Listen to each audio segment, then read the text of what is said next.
past few years, we've heard the term free agents and been told we would all need to become one in order to succeed. The recent economic structures have helped to promote this concept as reality. Where do we get the tools to take control of our career path in the present and future? Welcome to the Career Confidante with your host, Marie Zimenoff. Marie and her guest experts are here to provide you with the tools you need to move forward and achieve your career goals. Now, here is Marie Zimenoff. Hello and welcome to the Career Confidante. We're glad that you've joined us here today. We are covering another important topic in careers and career management with Marc Miller, who is the founder of Career Pivot. And Marc, you specialize in helping people repurpose their career, but specifically those who are in the second half of their career. And tell us a little bit about how you got to that focus. Why is your passion lying there? Well, I claim throughout my career, I was a professional career changer. This is my seventh career, and given I'm 63 now, I'm kind of unusual. And this all goes back to 1999 when IBM screwed me on my pension. After 22 years, I gave them the single finger salute and left. Went to work for a successful tech startup. And then on July 11th of 2002, I was riding my bike down a hill with my bike club, turned into a blind turn, and hit a Toyota Corolla head on. Oh, man. Our combined speeds exceeded 50 miles an hour. I tore up a knee, I broke a hip, I dislocated a shoulder, broke a bunch of ribs, broke the clavicle, I had imprints of the pads of the helmet in my head, but I had no internal injuries and no brain injuries I'm willing to admit to. That's not really a laughing matter, but you gotta know something, right? Well, some people have accused me of being brain dead in the past, so And then they had me walking in crutches in 3 days. I was back on a bike in 10 weeks, flying back to China in 4 months. By the way, I flew right smack in the middle of the SARS epidemic, and I kind of refer to that as my WTF moment. Why am I doing this? I then went off and laid myself off the next year because my tech startup didn't get us rich, but got us debt free. And I went off and taught high school math for a couple of years. Couldn't do that and stay healthy, although I was highly successful. Did a year of nonprofit work, and that's in 2006. I end up coming out and going, okay, I'm at a job club. I see all kinds of folks that look, taste, and smell like me. They are in their 50s. Basically, they're screwed. And I got involved with a job club starting in 2006.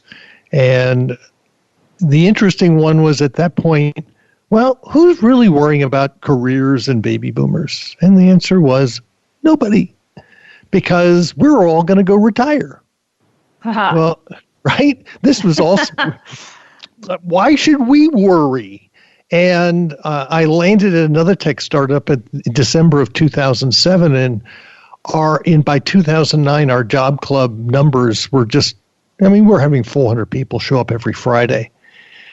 And again, I'm looking at who's dealing with these folks? And the answer was, again, no one. And I hired a college student to do some research for me. And this was 2010-11. And the numbers he came back with weren't bad. They were horrible. The reality is most of us are going to work into our 70s, some because we have to, some because we want to. And the world of work has changed so much. And as I claim, I was raised to be an employee, to go work for a father-like company that would take care of me. And after 30 or 40 years, I would ride off into the sunset and I would retire. Well, they moved my cheese. Yeah. And so that's where I've been since I left my last successful tech startup in 2011. That's when I formed Career Pivot. Actually, the brand was created in 2012. And it's mostly about getting people's heads around we need to do something different. And what got us here is not going to get us where we want to be. And as we all know, the world has changed. And so you started then, 2010, 2011, and wrote your book, Repurpose Your Career. I think the first published date was 2017. Well, the first one came out in 2013. Okay. And of course, the idea back then was we were all still coming out of the recession. Most of us were still going to have to go back to work. We're probably going to find a job. And we're just going to have to pull up our big boy pants and, go find work and go do it. And so much of the book focused on attitude, job search, how it had changed. When I came out with the second edition, which we then changed the name from A Practical Guide for Baby Boomers to A Practical Guide for the Second Half of Life, is because we were suddenly seeing a lot of Gen Xers with the same problems. Ageism had started to really creep in. And it was about, okay, now we really need to shift our focus. What we're doing with this edition is the first several lines of the book is, we're at full employment. Everybody who wants a job has a job, right? Right.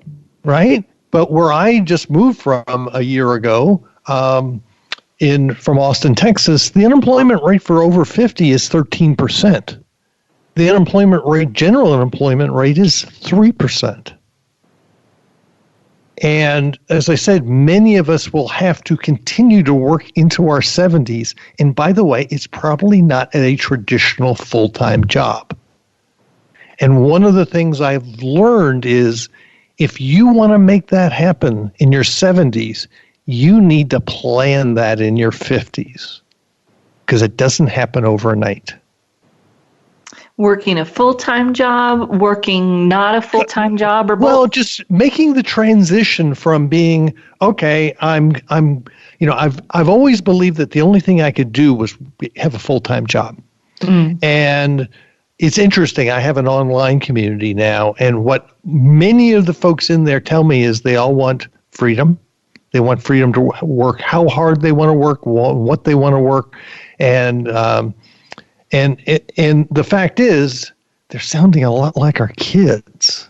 That's why I always laugh when people are like, oh, those millennials, they want this. And I'm like, that sounds like every baby boomer I've talked to. Well, if you asked us 10 years ago, that's not what we wanted. But it is what we want now.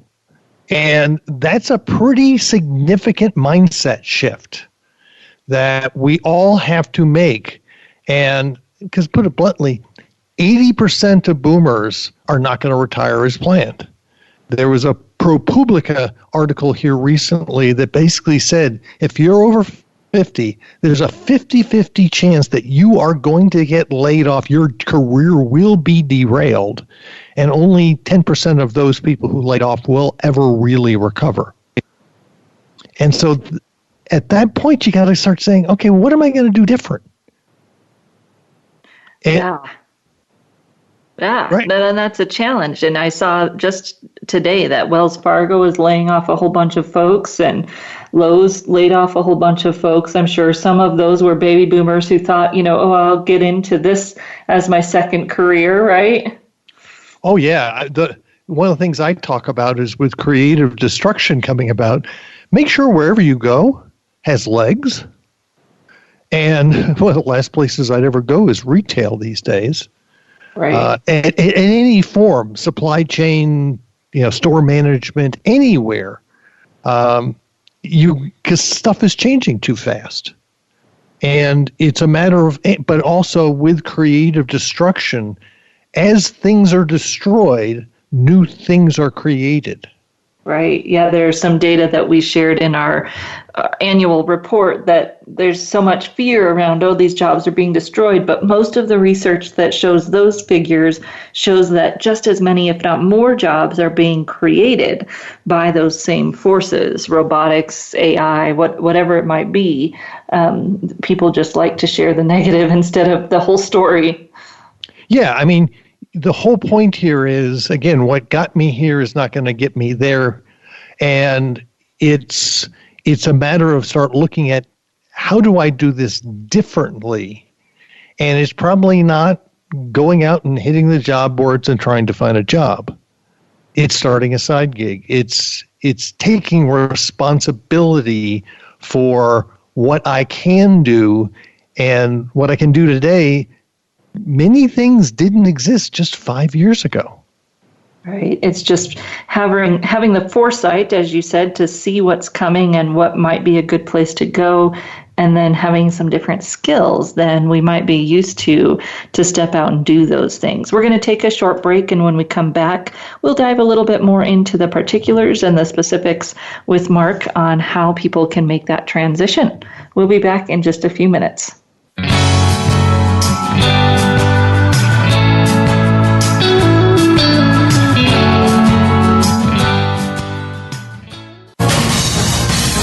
Voice America Business Network, the bottom line in business. You know that the career landscape has changed and that you need to be proactive about managing your career. You can have the foresight, skills, and confidence you need to take charge of your career and seize opportunities. A strategic advantage and career expert, Marie Zimenoff has helped thousands of leaders like you get focused, get found, and get hired. Visit getcareersmart.com to find out more. That's getcareersmart.com, or call 800-521-2080 to schedule your complimentary consultation.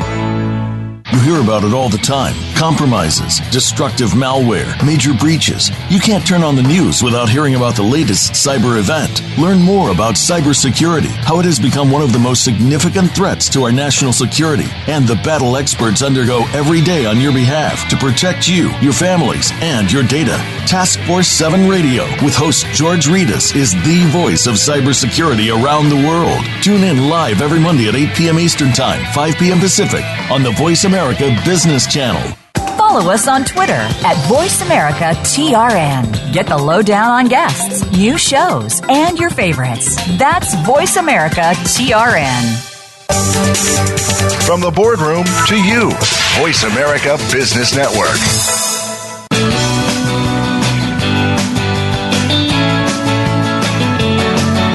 You are tuned in to The Career Confidante with Marie Zimenoff.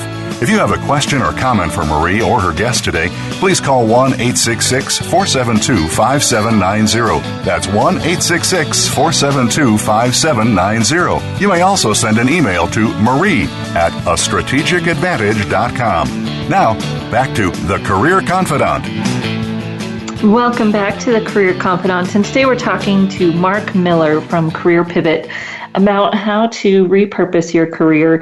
And there's some specific things about those folks that are in the second half of their career. And we've been talking about a bit of those, Marc, in terms of maybe they're not used to this type of work. They don't have the skill set innately or haven't gotten to practice it perhaps. What are some of the other reasons that people in the second half of life seem to struggle more with this transition? Well, again, a lot of it comes from mindset. And I like to say, I was raised to be risk averse. My parents served the greatest generation. We were supposed to take, I joke, I was raised to be an employee to go work for a father-like company. And To think that we could do something like, I've got one guy in my online community right now who's approaching 70 and he doesn't want to quit working. And he spent most of his career in state and local government. And what he's doing now is he's been working for the Small Business Development Center in his local municipality 3-4 days a week. He's teaching one course at his local university online. And I can tell you, I've been helping him. Teaching online is nothing like teaching in the classroom. And lastly, he started his blog and he's starting his consulting practice. And one of the things I really worked with him on was he spent much of his career, as most of us do, we solve problems for our employers. And So number one, when you're in a job search, one thing I always tell people is, okay, what problems do you solve? And then who has those problems? In his case, okay, at this point in life, what problem do you want to solve? What do you want to work on, not what somebody has a job for? And that's a really, really different way of approaching it. It's a different mindset.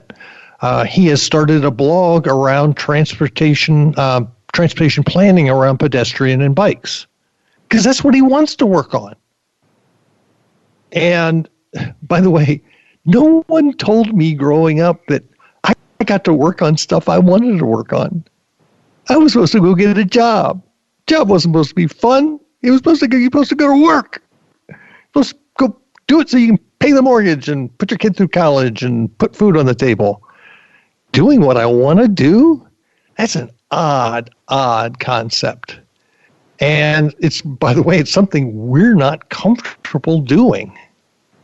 And of course, that's one of the things we've told our kids. Follow your passion, the money will follow. Of course, that didn't work either, but that's a whole different story. Well, there's a fine balance there, right? You have to do what you want to do, but then you also have to do the research to see if there's a market, which is what you were talking about at the very beginning in terms of your own story, your own journey, was that you look at, okay, this is something I want to do. Now, what does the market look like for that, or how do I get into that, and is there actually an opportunity there? So there's got to be a two-way street, which sometimes people miss on either side of the street. Yeah, one of the things, I've got a whole chapter in my book on what I call MSU disorder. And by the way, MSU stands for make stuff up. And you can take stuff and replace it with a 4-letter Germanic word. But the whole point is you got to go do your homework. And by the way, we all make stuff up. We all make up saying, well, if I do this, they're going to do that. Or I joke, when I had my bike accident, I had been teaching adults in 40 different countries for about 20 years, all high-tech stuff. I was an engineer. There was a shortage of math teachers. I would go be a high school math teacher, and everybody would want me. And the answer was, no, they didn't. They didn't want any guy over 40. Why? We don't do what we're told. It was amazing. And I ignored every signal that from the certification programs that they weren't interested in me. I mean, when they asked me the question, what was my college GPA? I don't know. Can you give me all the names and telephone numbers of all your previous supervisors? Huh? My first boss was Bob in Chicago in 1976. He was a heavy smoker in his 50s. I think his telephone number is probably 1-800-GOD. He's long gone. I mean, and of course, they weren't looking for me. They were looking for new college graduates who don't have education degrees. They weren't looking at me. And I ignored all those signs. Well, one of the things you have to go is go get the facts and go say, is this something I actually can and want to do? Right, and where's the industry going? Because now they might want you, but they're too little, too late. Well, there's no question. You have, if you're going to move into some industry, does it have legs? I mean, I've been approached by a number of people to come on my podcast who are in the real estate industry, and they want to come on and teach people how to be realtors. I'm going, you're an industry that's being disrupted big time. Or I get people say, well, I want to go teach college, and I want to be an adjunct professor.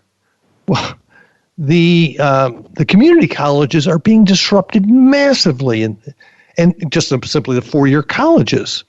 And so, do you really know what it's like to be a online instructor now? Well, yeah, I'm going to be on video. I said, no, you're not. I developed a lot of online curriculum. It doesn't work that way. So therefore, go do your homework and actually figure that out. A few years ago, I actually worked with a guy who got spit out by one of the major technology companies, and he got, quote, a retirement package, and it wasn't enough to retire on. He was way too young. And he thought he wanted to be a butcher. He wanted to get into the very specialty art of, special cuts of meat. And one of the smart things he did was during the holidays, he went to work in Whole Foods in the meat department. And by the way, he found he couldn't be on his feet that much. And but by the way, this is one of the big problems in taking survival jobs, and good example is big box stores. Try being 50 or 60 years old and be on your feet on concrete floors all day. It tears the crap out of you. It's not something you think about when you say, well, I can go in there and do this. Yeah, you can. But does it make sense?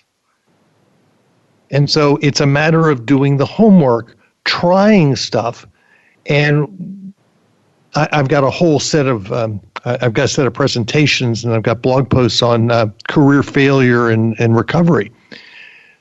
One of the things I grew up in the generation was failure was not an option, right? If you failed, you were a screw up. Well, now it's fail often, fail fast. And one of the things I preach is if you're going to go try something, go try it. By the way, have a plan B and measure it to say, how long am I going to give this to be successful? And if I reach a certain threshold where it says, you know what, this isn't going to work, I have to be able to put on my big boy pants and say, I made a mistake. I'm going to go with plan B. Well, and that's part of it too, is as people are looking to the future to, as you said, pick things that have legs, but also not to feel like they have to pick one thing. You pick one thing for now, but then also say, okay, and these are some things that I might do in the future, and how will I pivot from this to that? Even if they're 50 or 60, as you said, they're going to be working till they're 70 or more. Even then, in 10 years, you're probably going to have more than one pivot in today's work world. Oh, very much so. And it's a matter of trying stuff. There's the things you can do today that just weren't possible even 5 years ago. In my online community, I've brought in my buddy Jean LaFay multiple times now, because Jean's my image consultant back in Austin, and she's 71, and she has started a fulfillment by Amazon business. Her first product is a pierced earring back, not the earring, but the back, for women with sagging earlobes. And she's sourcing out of China and selling it under her new brand called Wardrobe Jazz. And next she's going to go get a next product. Now, I don't understand women with sagging earlobes. I have never pierced my ears. But the fact is, what? You can do that? Really?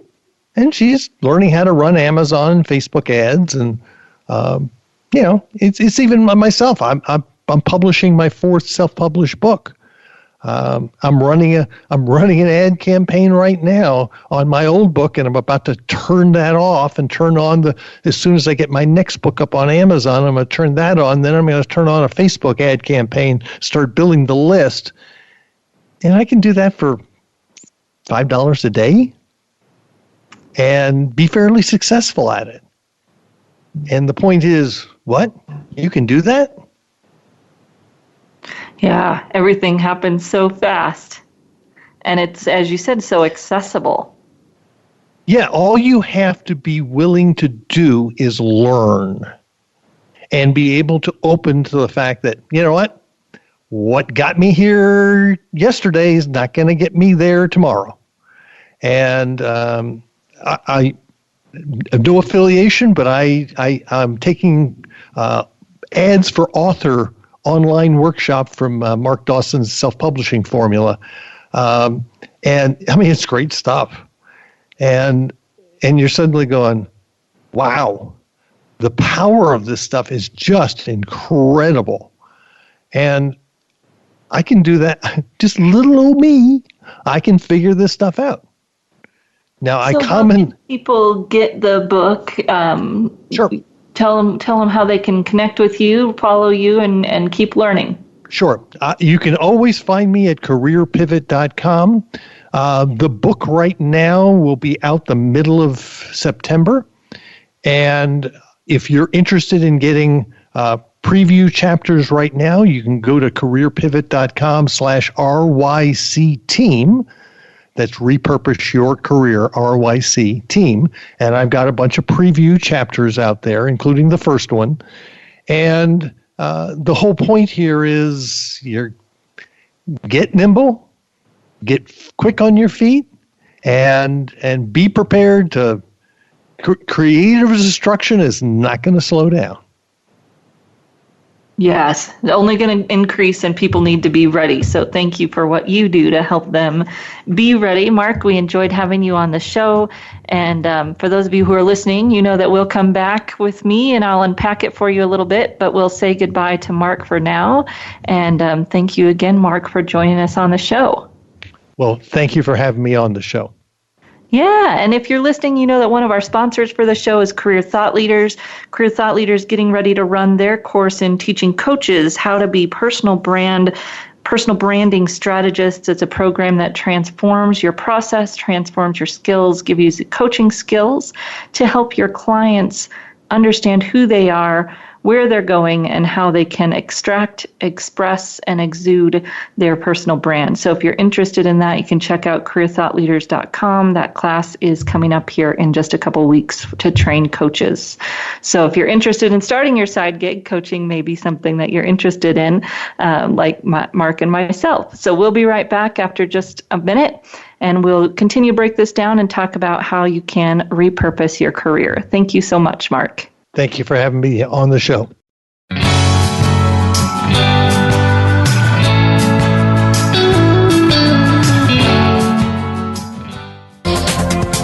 The business community's first choice in Internet Talk Radio.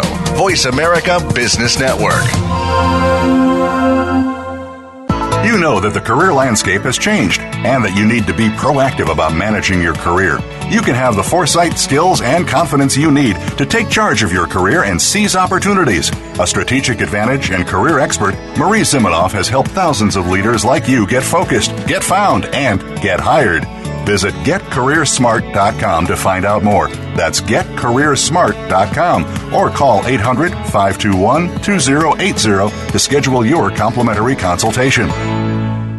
Today we live in a truly global environment. Business can more easily be conducted now in almost any part of the world. How do you, as a business owner or professional, navigate the ever-changing business landscape? Tune in to Leadership Beyond Borders with host Kimberly J. Lewis. With a worldwide resource of guests, you'll find out what opportunities and challenges surround diverse and virtual organizations. Listen live every Tuesday at 3 p.m. U.S. Pacific Time on the Voice America Business Channel. Have you become a member yet? Sign up now to become a member of Voice America. It's always free and easy. Plus, you get to take advantage of some great member benefits. Get unlimited access to millions of hours of on-demand content across all of our channels. Keep track of your favorite episodes, shows, and hosts in your own customizable library. Find out what shows you might be interested in based on your favorites. Plus, you get insider access with our newsletter. Membership gives you more. Sign up at voiceamerica.com and click register at the top right. Think you've seen everything there is to see in online television? Let us surprise you. Visit voiceamerica.tv today for sports, health, business, and more on demand 24/7. Voice America Business Network. The bottom line in business.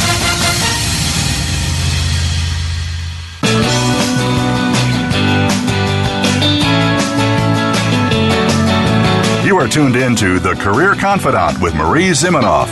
If you have a question or comment for Marie or her guest today, please call 1-866-472-5790. That's 1-866-472-5790. You may also send an email to marie@astrategicadvantage.com. Now, back to The Career Confidante.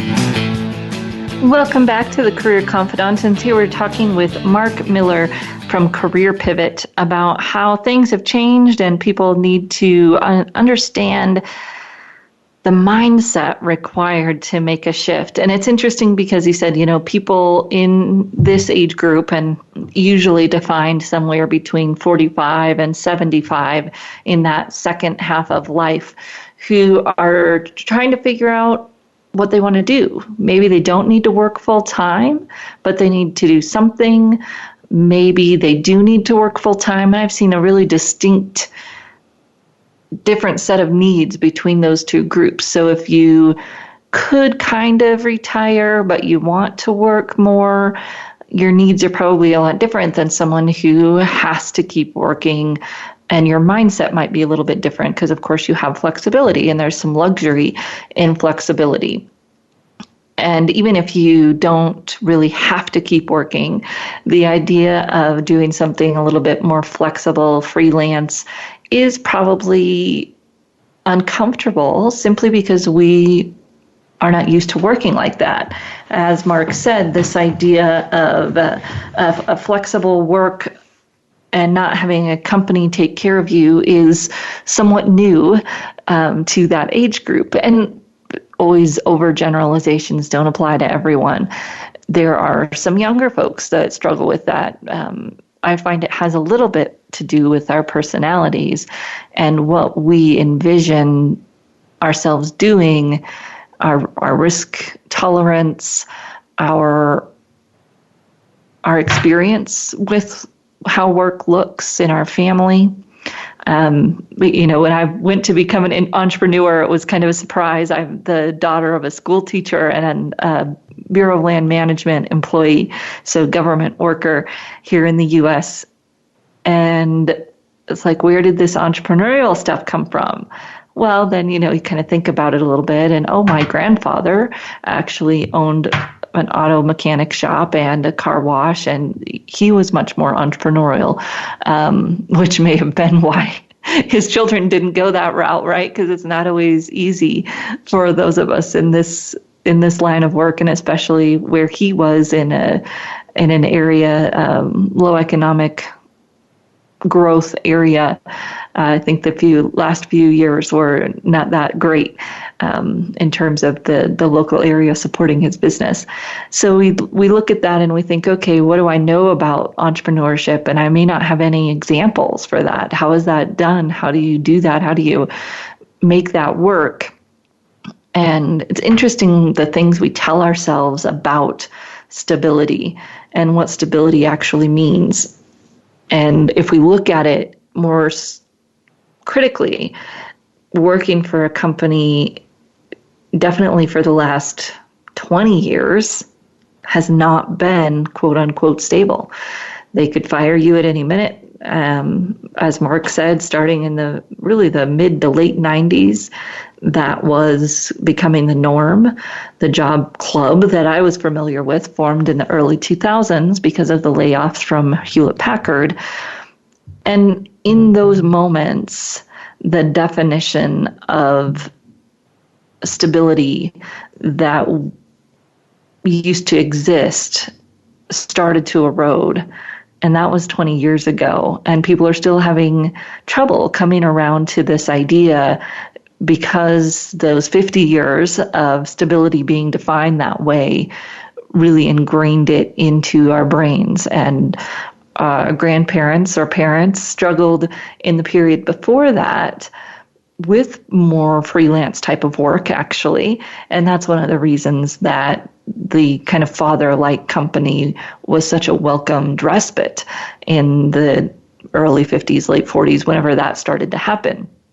The whole idea of a pension, we think that that's been around for years and years and years, but actually it didn't start to evolve until the 1920s here in the U.S. at least, and didn't have a big foothold until those 40s or 50s. So our grandparents, at least at my age, grandparents, maybe your parents, wanted that stability, and it really was a good change for them. And now we see this change back towards the more freelance type of work as a negative. And it doesn't have to be. It is for some of us. It can be. It's less stability, and there's some logistical challenges for sure. Insurance here in the U.S. being a major one. And yet there are some perks. And people who talk about this think about it, and how can we help you change your mindset around it to, one, it's happening and we really don't have any control over that. So let's find the good and figure out how we can make it work, because railing against the machine isn't really doing us any good. And it's also not happening as much and as fast as you sometimes hear it is.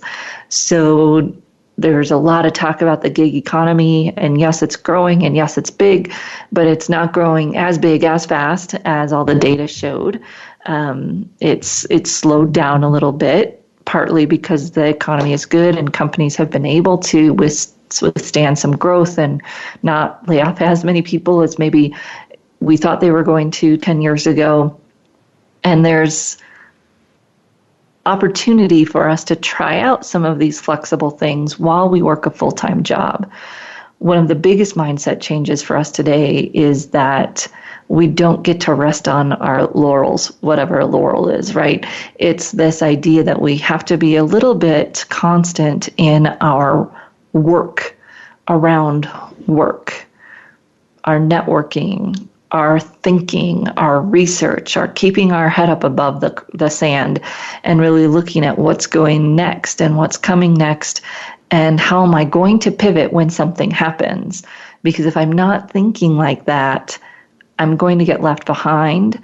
I'm not going to be successful in my current job, and then I'm going to have a really hard time when I get laid off, because I wasn't thinking about what's coming next. If I'm thinking about what's coming next, the hope is that I don't have to job search, because I'm networking, I'm connected in my industry, and I understand where the gaps, failings, and growths are going to be, so that I can be continuously positioning myself in that direction.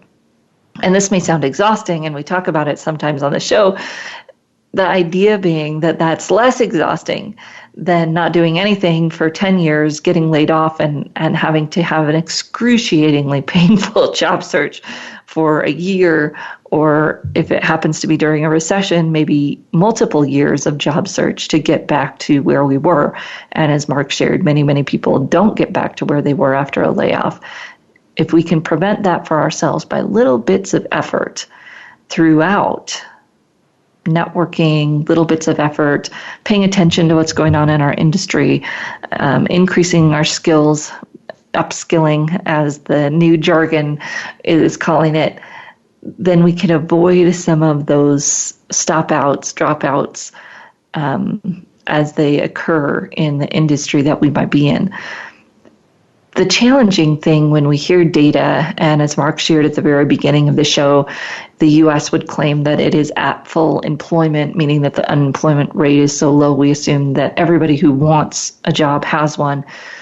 One, that's very hit or miss.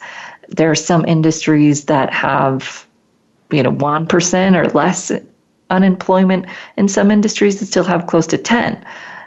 Or age groups, as he was saying, the 50-plus age group has a much higher unemployment rate than the middle age group, and your young folks, unfortunately, usually have a higher unemployment rate as well. Geographies. Some geographies, there's very little unemployment. Some geographies, there's lots. So when we see this data, it doesn't mean that it's going to be us, that we happen to be in the place where all the stars have aligned and it's easy to get a job. Other thing is it doesn't mean we're employed doing what we'd like to do, or doing what we have been trained to do, or doing what we have the potential to do. So underemployment, and what does that look like, and how is it impacting us? And this is our opportunity. As Marc said, there are so many ways to get engaged in so many different types of work that we'd never had before. Remote work on the rise, people starting their own blogs, their own books, their own many, many different things that isn't full-time sustainable work when it starts, and perhaps it will never get there. But how could you take the opportunity now to start working some of that into your work life? Now, as I say this, I'm having this little epiphany and thinking that if you're like me, depending on where you are in life, you may be taking care of elderly parents. That's a big problem, not problem, but a challenge, time commitment for those in the second half of life. Many times they're taking care of their aging parents and perhaps even taking care of grandkids, and kind of stuck in the middle with a lot of life demands. And I'm saying here, go ahead and add another job on top of your full-time job, and you're thinking, Marie, there's just no way. And that may be where you are in the season of your life. However, how can you spend a little bit of time, maybe even on work's dime, paying attention to what's going on in your industry, making sure that you're going to those meetings in your company, that you're taking the opportunity and asking as much as you can to go to those industry conferences, industry events, where you can figure out what's going on and what's coming next in your industry, and also build your network in a sustainable way to help you move when you need to move. Sometimes we think about things all as being additive and forget that we may have opportunities to do some of this work within the confines of our current job. And there's lots of ways to do that. And we're going to take a short break here. When we come back, we're going to go through those again. We've done this before, but we're going to go through those again. Some of the quick ways that you can upskill where you are. And we're going to start with ways that you can do that without adding additional time to your plate. We'll take a break and be right back in just a few minutes.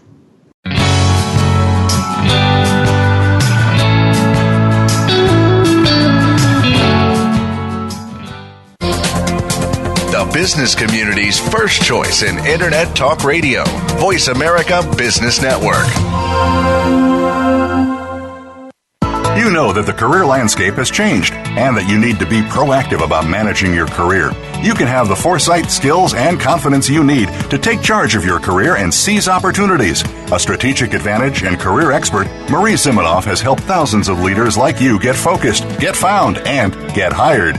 Visit getcareersmart.com to find out more. That's getcareersmart.com or call 800-521-2080 to schedule your complimentary consultation.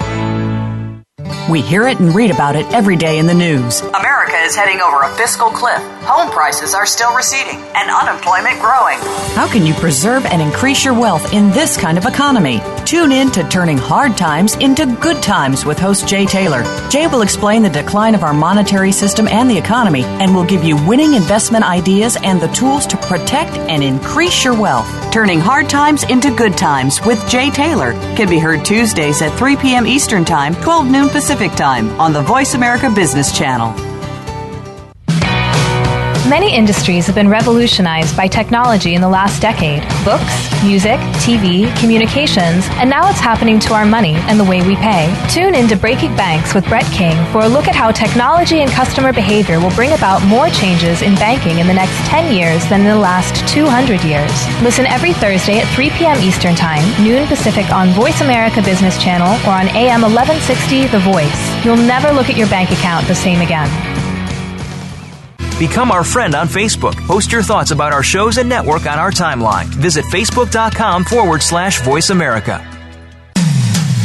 When it comes to business, you'll find the experts here. Voice America Business Network.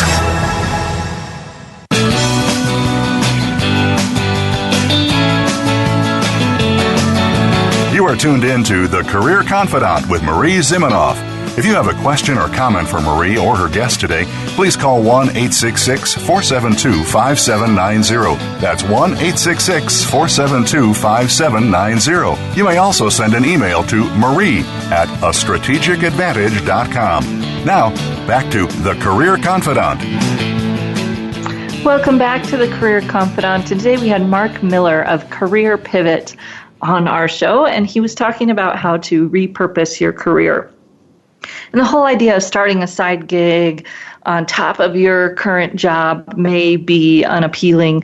And sometimes when I talk about this, people say, well, that's great for folks that have money or time, but what do you do if you don't have any resources? And of course, time being one of our most valuable resources. What do you do if you're scrunched for time, right? Either you've got kids, grandkids, elderly parents you're taking care of, whatever it is that's like there's no more life that I can squeeze in, right?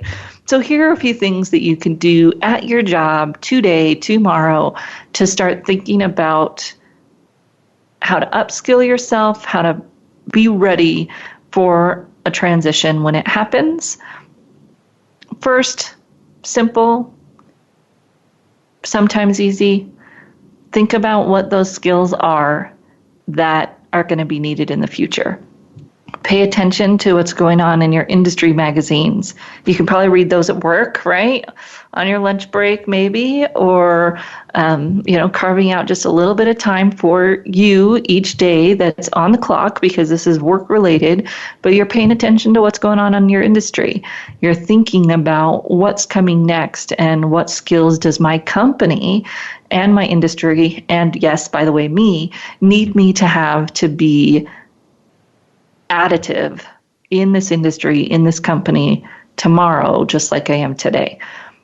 Take some time to do that for yourself. Reading industry magazines, websites, LinkedIn groups, if there's still any good activity going on there in your industry webinars. What can you do for just a small amount of time every day, every week, something consistent where you're staying on top of what's going on in your industry. If your company holds any kind of company meetings or they send out industry and or company news, make sure you read it, listen to it, watch it consistently so that you know what's going on with your company. If it's a surprise to you that you're laid off, let's make it because they really didn't have any warning signs, not that you missed them. What's going on in your industry, what's going on in the world of you, the big you, that's going to impact your everyday work. Then start asking and putting it in your annual goals or whatever it is that your company does for that type of process to go to industry events, local, regional, whatever you can get put in the schedule. Start going to those face-to-face events. Yes, there's a lot of networking that you can do online, and it's important, and it's going to be much more powerful for you to build those connections if you're going to those industry events on a regular basis where you can connect with other people. You can hear what's going on, and then, by the way, you'll have the connections you need to make moves when things happen. If you have a wide enough network in terms of different types of places that people are, suppliers, vendors, customers, other industry partners, competitors, if you will, is going to be a lot easier to move than if your network is insular to your own company. Most of the movement is not going to happen in your company. It's going to happen in your industry. That's where most of the movement is going to happen. If there's other industries you think you might want to get into, you might not be able to do that on the company dime, depending on what it looks like. And you might, if you're one type of manufacturing and you'd like to get into a different type of manufacturing, then you might go to a broader industry kind of event where you'll meet people from different factors, different sections of the industry. How can you work some of those things into your daily work life? Yes, that means that you may not be as many hours grinding away at work. Most of the research today shows that that's a good thing. You'll actually be more productive during your time grinding away at work if you're doing some of these other things to add to your work life. Volunteering for other projects at work.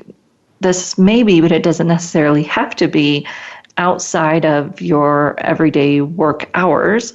Simply looking for and taking the opportunities to volunteer for something that's happening at work that might be outside the scope of your regular job. When you do that, then it's up to you to negotiate how you're going to be able to do that while still managing your other job functions. Can someone else help out? Is it an opportunity for someone else to get to stretch and grow because you're stretching and growing in this direction? What are the opportunities going to look like around you if you take this project, and how can that help you keep your balance at work in terms of the number of hours you might be able to work? Looking for those projects internally. So those are my ideas for internal trainings, maybe trainings that are even offered through your company that you could get away with doing on company time because they're relevant to where you are and where you're going and how you add value. It's always your criteria, right? If you're doing it on company time, it's adding value to the company as well as adding value to you as you think forward in your career. Staying up on industry news and start getting into your annual plans to go to industry events as much as possible. Then there might be some external things that you could do. Some of these might take more time, some less. So is there a way you can volunteer for your professional association? My husband's in the automotive industries, if you will, and was looking at their Society for Automotive Engineers, put out a call that they were looking for editors. And it's not a very big commitment. You can do it from your desk. He might even be able to do some of it on work time, depending on the project and how things are going at work. And he'll get to do a little bit of networking, a little bit of learning, and add to his resume. Nice, right? So those industry types of volunteer activities, you just need to know the time commitment, whether that time will be company time or personal time, which is a discussion with your boss to understand what the balance there might look like. And is it going to be a good fit for your skill set and a good skill set for your future? Is it a direction you want to go networking-wise and or skills-wise? Don't just take something because it's available. Really think about, is this going to help me do what I want to do? Is it going to be a good use of my skills? Because if you're bad at it, it probably won't help you, right? So thinking about how you can do those things that really add to and build your skills. It might be a volunteer activity where you can get on a volunteer board, again, be very clear about the skills you want to use, skills you want to grow, network you want to grow, and then choose a nonprofit, maybe not industry related, where you can help. Yes, there's a lot of good from volunteering in general to causes that are important to you, and finding ways to do those that build your skills in the right direction is just a win-win for everyone. You're going to be more engaged because you're interested in what you're doing as well as interested in the cause. So don't think that those kind of win-win opportunities are self-serving and bad. When it's self-serving, it can be better because then you're going to be more into it. So hopefully that's given you some ideas of how you can start moving now to future-proof your career and thinking about how you can shift your mindset for this new way of work. We're going to be back next week with another guest. We have Valerie Sokolowski joining us to talk about presence and how presence impacts your mobility in the workplace. We'll look forward to seeing you next week here on the Career Confidante.